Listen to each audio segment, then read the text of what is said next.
শ্রদ্ধা, ভালোবাসা আর সুখ প্রকাশের মধ্য দিয়ে পোপ ফ্রান্সিসের শেষকৃত্য অনুষ্ঠান শেষ হয়েছে।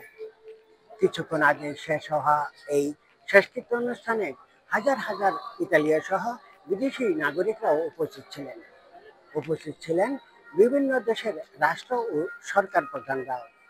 সেই সাথে রাজপরিবারের সদস্যদেরকেও দেখা গেছে এই শেষকৃত্য অনুষ্ঠানে। পোপ ফ্রান্সিসের এই মৃত্যুকে সহজে মেনে নেওয়া সম্ভব নয় বলে মনে করেন ইতালীয় নাগরিকরা। তারা আশায় বুক বেঁধে আছেন নতুন পোপ আবারও তাদেরকে উজ্জীবিত করবে। ভ্যাটিকান সিটির এই আনুষ্ঠানিকতা শেষ হওয়ার কয়েক ঘন্টার পর তাকে নিয়ে যাওয়া হবে সান্তা মারিয়া মাজ্জরে গির্জায়, যেখানে তাকে শায়িত করা হবে, সমাহিত করা হবে, যেটা তার শেষ ইচ্ছা ছিল।